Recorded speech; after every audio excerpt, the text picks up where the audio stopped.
Hello, everyone. Russian missiles hit some Ukrainian training units, killing and wounding Ukrainian servicemen. And that, unfortunately, is going to keep happening as long as Ukrainians do not hide their military training activity or transition it somewhere else. I'm not kidding, folks. This is not the first time where a training facility or training ground has been hit by Russians. All I can tell to Ukrainian military: hide them better. We can't afford to lose any soldiers. And in this particular case, for once, yes, this was a legitimate military target. Now, here is something that might be of interest to the international organizations that are monitoring the use of prohibited weapons. The video that was released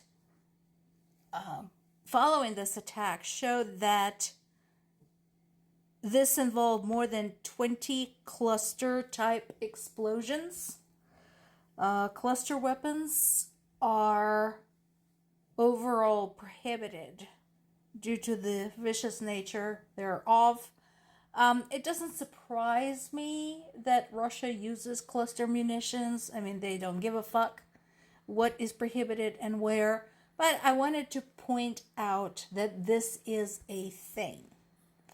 Also, to the countries that are bordering Ukraine in the west. Remember, folks, some of the Russian shit is flying into your territory. I encourage everybody to consider what will happen if one of your people over there in Poland, Moldova, Romania finds an unexploded cluster bomb. Yeah. A person, a child, or even an animal. Yeah, you think about that.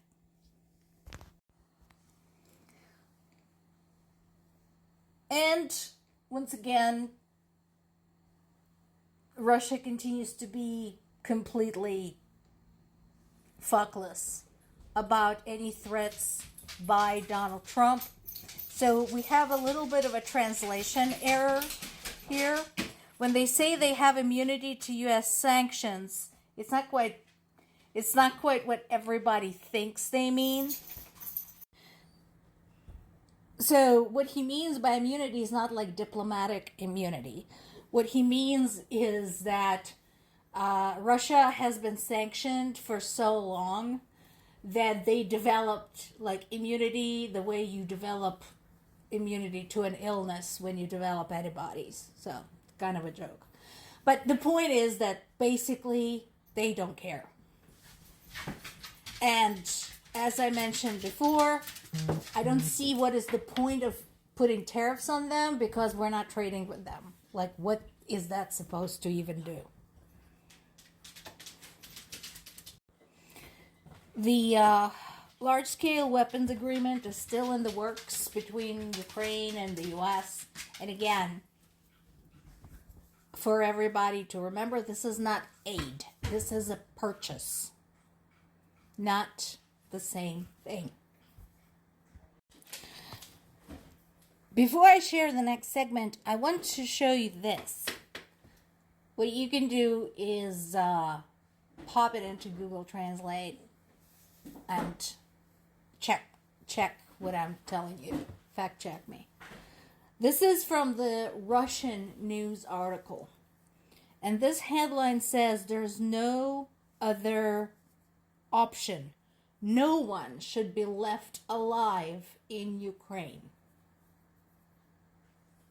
In case anybody was wondering that I was exaggerating about Russia's attacks and Russia's hate against the Ukrainians, this is their official news channel. This is their official media. And this is one of the headlines. Nobody should be left alive in Ukraine. To that effect, there's been another missile and drone strike on Ukraine's capital, Kyiv, that killed 6 people, including a 6-year-old boy.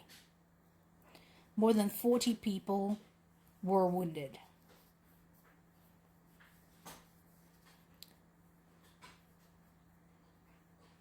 The damaged structures included a children's ward of a hospital, as well as a kindergarten. Tell me again what military objects were located there that were so dangerous to Russia. Ukraine's security agency has detained an Air Force officer on charges of being a Russian spy by leaking the location of the F-16 and Mirage 2000 fighter jets. And again, like in any war, that's going to happen. It's happened during every war anywhere in the world, and yes, it has happened in the U.S. as well. Before anybody points a finger at Ukraine, look at your own people in charge of your Pentagon, national security, and so on.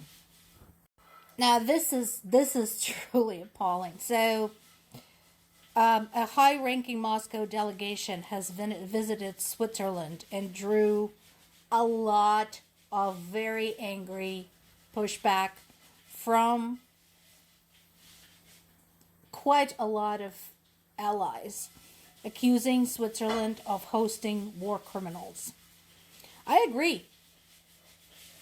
If Switzerland knew it was good for them, they should have arrested those people and held them on the charges of aiding and abetting their government in an act of genocide and kidnapping of children. Just saying. You know, Switzerland really should know better. They stayed neutral during World War II, and that did not help their reputation at all. So I'm kind of curious, have you guys not learned anything based on that?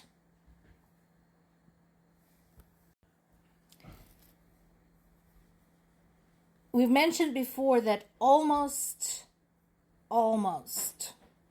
every week brings some tragic news from Ukraine, including the record-breaking number of attacks and number of projectiles used.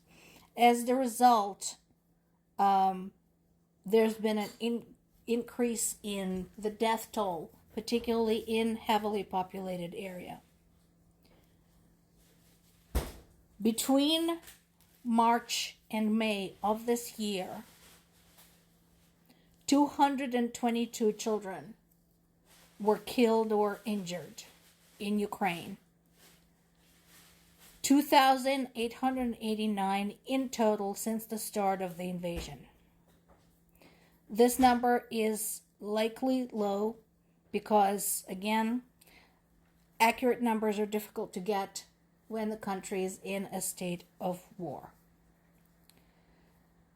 And Moldova is speaking out, having elected a pro-European president, Maia Sandu.